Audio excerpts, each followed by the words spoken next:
Hello everyone, कैसे हैं आप सब लोग। आई होप आप और आपकी फैमिली बहुत बढ़िया है और बहुत बहुत अच्छे हैं आप। आज इस वीडियो में हम लोग डिस्कस करेंगे सारे सीए, सीएस और सीएमए के स्टूडेंट्स को लेकर कि भाई उनका कोर्स कंप्लीट हो चुका है। अगर सब कुछ चीज़ें हो चुकी हैं तो सारे बच्चे एक लेवल पे आकर एक प्रॉब्लम फेस कर रहे हैं कि हम अपनी चीज़ों को, अब इतना सारा जो कोर्स पढ़ लिया है उसको प्लान कैसे करें, हम उस चीज़ को कैसे देखें कि भाई हम अपने नवंबर दिसंबर एग्ज़ाम्स में सक्सेसफुली कंप्लीट कर लें। अब चाहे वो बच्चा फाउंडेशन का है, चाहे वो इंटरमीडिएट का है, चाहे वो फाइनल का है, ठीक है। तो मैं सारी चीज़ों को ब्रॉडरली डिस्कस करूंगा। आप इस वीडियो को पूरा देखिएगा, आपको श्योरली कुछ टिप्स मिलेंगी जो कि आपको हेल्प करेंगी इमीडिएटली इम्प्लीमेंटेशन के लिए। तो चलिए इसको स्टार्ट करते हैं। तो टिप नंबर 1 मैं आपको दूंगा कि सबसे पहले एक इंटेंशन डेवलप कीजिए। You should develop an intention to go for it, to go for a goal. आप लोग एक मैदान में खड़े हो और आप लोग कहीं ना कहीं इतने बड़े कह सकते हैं बैटल को लड़ने जा रहे हो, ठीक है। तो सीए, सीएस, सीएमए के एग्ज़ाम्स जो हैं वो ये नहीं कि भाई एकदम से हो जाते हैं, बहुत टाइम लगता है भाई, बहुत ज़्यादा मेहनत लगती है, ठीक है। तो एक इंटेंशन डेवलप करो अपने अंदर, आज के आज, अभी के अभी बैठ के, ठीक है। और पेन और पेपर ज़रूर रखना अपने साथ कि भाई पहली चीज़ तो मेरी नीयत क्या है, ठीक है। First you have to ask that मैं इस चीज़ को करने के लिए पूरा समय दे सकता हूँ कि नहीं। अगर इसका आंसर नहीं है, ठीक है, तो आज ही इसको छोड़ देना, आप इसको आगे कंटिन्यू मत करना। और अगर इसका आंसर ज़रा सा भी यस है तो आप बाकी सारी चीज़ों को छोड़ देना, क्योंकि अभी के लिए जो आपको आगे दिखना चाहिए वो सिर्फ आपका सीए, सीएस या सीएमए का एग्ज़ाम दिखना चाहिए और कुछ नहीं दिखना चाहिए, ठीक है। बाकी सारी चीज़ें होती रहेंगी, बाकी सारी चीज़ चलती रहेंगी, पर ये टाइम तो वापस नहीं आएगा ना। अटेम्प्ट वापस आएगा, ये टाइम नहीं वापस आने वाला, ठीक है। तो आज ही इसको लेकर आप डिस्कस करेंगे, अपने आप से डिस्कशन करोगे, ओके, कि भाई मैं चाहता क्या हूँ और मेरी इंटेंशन क्या सीए, सीएस और सीएमए को मतलब परस्यू करने के लिए कितनी गहरी है, कितनी इम्पॉर्टेंट है, ओके। सेकेंड मोस्ट इम्पॉर्टेंट चीज़ जो कि आप लोगों को समझनी चाहिए कि भाई आप लोग पढ़ेंगे कैसे। देखो, पहले इंटेंशन बना ली कि भाई हाँ मुझे पढ़ना है, मुझे कुछ करना है, ठीक है। दूसरी चीज़ कि पढ़ेंगे कैसे भाई, क्या सिर्फ बोलने की बात थी। पढ़ने का तरीका अगर मैं आपको बोलूँ तो बेड पे अगर लेट जाएं और लेटते लेटते पढ़ें, बिल्कुल ठीक नहीं है, गलत बिल्कुल तरीका है, ठीक है। आपको पता है कि हमारा ध्यान फिर ज़्यादातर बेड के अंदर मतलब बेड के लेटने में ज़्यादा होता है एज़ कम्पेयर टू पढ़ने में, है ना।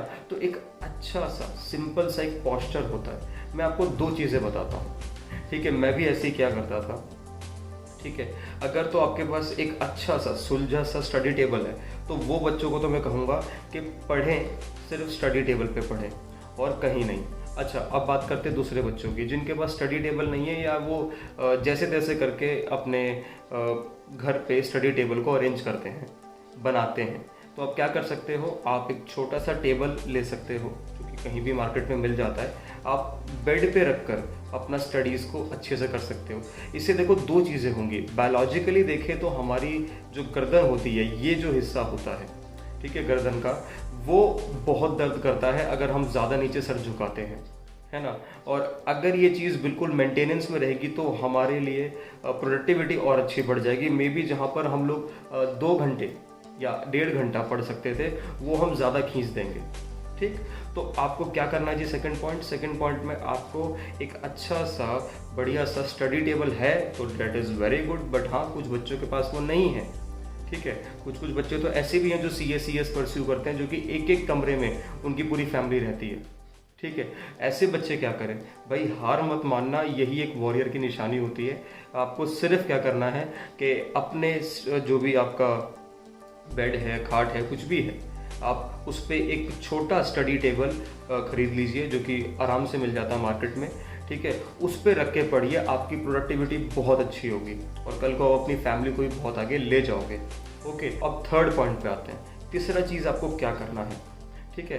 अब कोशिश करना कि इंटेंशन हो गई, एक अच्छी जगह मिल गई, अब प्लानिंग के हिसाब से काम करना है। थर्ड पॉइंट में मैं सबसे पहले रखूँगा कि आप लोगों को एक एक सब्जेक्ट को 2-2 घंटे रखना है। ठीक, एक एक सब्जेक्ट को 2-2 घंटे, और 2 घंटे अगर आपने दिए तो मैं कहूँगा पूरे दिन में कितना घंटे पढ़ना है, कम से कम 8 घंटे, कम से कम 8 घंटे। ठीक है, तो थर्ड चीज़ मैंने क्या बताई आपको, एक सब्जेक्ट को 2 घंटे दो और पूरे दिन में कम से कम 8 घंटे तो पढ़ो ही पढ़ो। ठीक है, अब फिर से कुछ बच्चों के यहाँ पे डाउट्स आते हैं कि सर ज़रूरी है क्या, मैं अगर 8 घंटे नहीं पढ़ रहा तो क्या मैं गलत पढ़ रहा हूँ, पहला डाउट। दूसरी चीज़, सर मेरी आदत पढ़ने की बहुत कम है। ठीक है, मेरे अंदर एक इनहेरेंट क्वालिटी है कि मैं ना कम समय में ज़्यादा चीज़ें कर लेता हूँ। भाई आप जो भी करते हो, आप जितने भी स्मार्ट हो या जितने भी आप स्मार्ट नहीं हो, ठीक है, मैं आपसे रिक्वेस्ट करूंगा कि इसमें आप 8 घंटे ही पढ़ें। अब आप वो चीज़ें जल्दी कर लेते हैं तब भी 8 घंटे ही पढ़ें तो ज़्यादा चीज़ें कवर करें। अगर कोई बच्चा है जो स्लो चलता है तब भी वो 8 घंटे ही पढ़े, है ना। तो 8 घंटे का टारगेट तो रखना ही रखना है, बाकी आपकी श्रद्धा है, आपके ऊपर है कि भाई आप उसको कितना ऊपर ले जा सकते हो। Are you getting my point. अब ये चाहे कोई भी लेवल का बच्चा हो, सबके लिए एप्लीकेबल है। और मैं आपको एक बात बताऊं कि मैंने अपने एक्सपीरियंस से, रादर मैं कहूँगा मैंने अपने कुछ फेलियर्स से ये सीखा है कि यार एक स्टैंडर्डाइज तरीका, एक स्टैंडर्ड तरीका सेट कर लो, उसी को फॉलो करते जाओ हिम्मत के साथ, वो ज़्यादा बेटर है रादर टू गो फॉर कि भाई पहले 2 घंटा, उसके बाद अगले सपोज आगे मैं बोलूँ तो इंटरमीडिएट में जाकर, जैसे फाउंडेशन का बच्चा क्या कहता है कि जी 2 घंटा पढ़ के भी तो फाउंडेशन क्लियर हो गया, लेकिन पता है सबको कि भाई इंटरमीडिएट ऐसे क्लियर नहीं होगा और फाइनल तो बिल्कुल भी नहीं होगा, है ना। तो क्यों ना इसको एक कांस्टेंट कर लें, क्यों ना 8 घंटे को ही हम सब कुछ मान लें कि भाई चाहे फाउंडेशन है, इंटर है, चाहे फाइनल है, इसको स्टैंडर्डाइज कर दें। 8 घंटे मुझे पढ़ना ही पढ़ना है, और अब तो ज़रूर पढ़ना है क्योंकि अभी तो मैं बिल्कुल वर्ज पे हूँ एग्जामिनेशंस के। 1.5 महीने बाद मेरे एग्ज़ाम्स हैं और मेन तैयारी आज होती है। आई एम बेटिंग यू, मैं आपसे ये शर्त लगा सकता हूँ कि अगर आप में से कोई भी ऐसा बच्चा हो या कोई भी ऐसा इस मतलब प्लेनेट पे हो कि भाई वो ये कह दे कि भाई नहीं मैं 10 दिन पहले भी उठाऊंगा चीज़ों को और पास कर लूँगा, ये बिल्कुल इलॉजिकल बातें हैं। ये मार्केटिंग टेक्निक्स होती हैं यूट्यूब पर फैलाने वाली कि बच्चे देखें और उनके व्यूज़ बढ़ जाएं। ये सिर्फ मार्केटिंग टेक्निक्स होती हैं। ठीक है, आपको ऐसी चीज़ें यूट्यूब पे बहुत मिल जाएंगी। 1 दिन में कैसे पास करें, 2 दिन में कैसे पास करें, 10 दिन में कैसे पास करें। अरे भाई नहीं हो सकता पास, जिसका हुआ होगा, भगवान ही जानता है वो कौन है। हमारा नहीं होगा, हमें आज से ही मेहनत करनी होगी। ओके, तो चलिए अब आते हैं 4th पॉइंट पे, चौथा, जो कि बहुत ज़रूरी है हम सबके लिए। ठीक है, तो चौथी टिप मेरी आपके साथ ये रहेगी कि आप लोग कोशिश करिए पूरा फुल फ्लेज के आप अपने फ़ोन को जब आप पढ़ रहे हैं, और अगर आपके लिए नीड है कि भाई मुझे फ़ोन चाहिए ही चाहिए, तो कोशिश करिए कि उसको एरोप्लेन मोड पे रखिए उस मूवमेंट के लिए। कोई इंटरनेट की अजीब सी हरकतें नहीं होनी चाहिए, वो चाहे कोई भी सोशल मीडिया वाली चीज़ें हैं वो नहीं होनी चाहिए। सिर्फ अगर ज़रूरत है फ़ोन की तो उसमें सिर्फ PDF खुला होना चाहिए। If you want to read the notes और you can go for anything जो आपको पता है ना। तो कोशिश करिए कि फ़ोन से जितना दूरी बना सकते हैं उतना बनाइए, और अगर दूरी ना बने तो उसको एज अ टूल यूज़ करिए। भाई मोबाइल फ़ोन एक टूल है, लेकिन अभी हो क्या रहा है, अभी उल्टा हो रहा है। ठीक है, आप एग्ज़ाम का समय है और आप फ़ोन लेके बैठोगे तो मे बी आप कोई भी ऊट पटांग वीडियो या कुछ देखते रहोगे, तो उसी में ही आपका टाइम निकल जाएगा। भाई ये टाइम वापस नहीं आने वाला है ना। तो आपके लिए सबसे इम्पोर्टेंट क्या रहेगा कि भाई आप मोबाइल फ़ोन से जितना दूरी बनाएंगे उतना बढ़िया है। 5वीं और आखिरी टिप जो कि मैं आपको दे सकता हूँ अपने एक्सपीरियंस के बेसिस पे, कि आप जितना हो सके अपना बेस्ट परफॉर्मेंस दें। अब आप कहोगे कि सर ये बेस्ट का मतलब क्या है।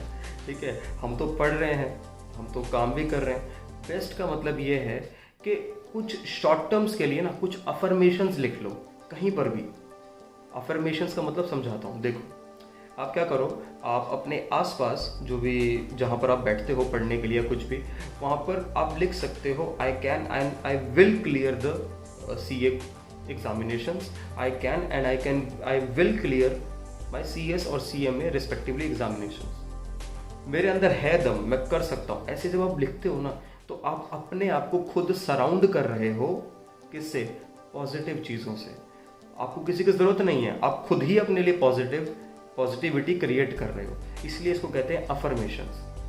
तो अपना बेस्ट आप कब दोगे? जब आप छोटे समय के लिए, शॉर्ट टर्म के लिए, जैसे मैं कहूँगा 1.5 महीने के लिए आप सिर्फ एक गोल पे फोकस करोगे, वो है आपके एग्ज़ाम्स। और मैं आपको बता रहा हूँ, ये बिल्कुल भी मुश्किल नहीं है इस कोर्सेज को क्लियर करना। जो भी ये बोलते हैं, ये वही लोग हैं, सिर्फ और सिर्फ वही लोग जिन्होंने मे बी कह सकते हैं मेहनत नहीं करी, या फिर जो लोग क्वालिफाई नहीं कर पाए, या जिनके पास और भी बहुत चीज़ें ज़िंदगी में करने के लिए। ठीक है भाई, आपके पास बहुत चीज़ें हैं, पर मेरे लिए यही कोर्स है, मेरे लिए यही मेरी जान है, यही मेरा सब कुछ है। भाई मेरे पेरेंट्स की इज्जत इस पर टिकी हुई है ना, और मैंने पूरा मेहनत करी है, मैंने पूरा पैसा लगाया है, मैंने टाइम यहाँ पर लगाया है, इन्वेस्ट करा है, मैं कैसे बेकार जाने दूँ उसको? अपने आप से ये चीज़ें सवाल पूछिए, और अभी के अभी अगर आप ये वीडियो देख रहे हैं तो लिखिए कि भाई क्यों नहीं होगा क्लियर, किस लिए नहीं होगा क्लियर। भाई होना है तो होगा, और मैं उसके लिए कुछ भी करने को रेडी हूँ। ठीक है, ये अफर्मेशंस हेल्प करती हैं आपको खुद को बिल्डअप करने में। मैं आपको एट द एंड वीडियो को ख़त्म करते हुए एक बात ज़रूर कहूँगा कि पूरा भरोसा रखो अपने ऊपर। मुझे आपके ऊपर भरोसा है, मैंने भी अपने ऊपर भरोसा रखा था एक मोमेंट पे, तभी जाकर मैंने ये चीज़ें क्लियर करी, है ना। और आप लोग भी अपने लेवल पे पूरा अपना भरोसा रखिए, फालतू की वीडियोस मत देखिए। अभी जो भी आप लोगों के दिमाग में कुछ भी चीज़ें थी वो 1.5 महीने के लिए टाल दीजिए। सिर्फ एक ही गोल रखिए कि I want to clear this thing, मुझे 8 घंटा पढ़ना ही पढ़ना है। ठीक है, कसम खा के बैठ जाइए, जिससे कि आपको खुद को गलत फील हो कि नहीं यार मैंने आज नहीं पढ़ा, ऐसा कुछ। माइंड रेस्ट कीजिए, कूल करिए, घूमिए, थोड़ा सा खुद घूमिए, दोस्तों के साथ मत घूमिए, बिल्कुल नहीं भाई। दोस्त 1.5 महीने वेट कर लेंगे, कहाँ भाग रहे हैं। ओके, तो चलिए मैं इस वीडियो को एंड करता हूँ, और बहुत बहुत बहुत ज़्यादा लेवल पर अपनी थिंकिंग को बढ़ाइए। ठीक है, सोचिए कि मेरे लिए क्या ज़रूरी है, मेरा करियर या मैं अपना टाइम बर्बाद कर लूँ, है ना। तो चलिए मैं आपसे नेक्स्ट वीडियो में मिलता हूँ। टिल देन पढ़ते रहो यार, पढ़ना बहुत ज़रूरी है, सीखते रहो और दूसरों को भी सिखाते रहो।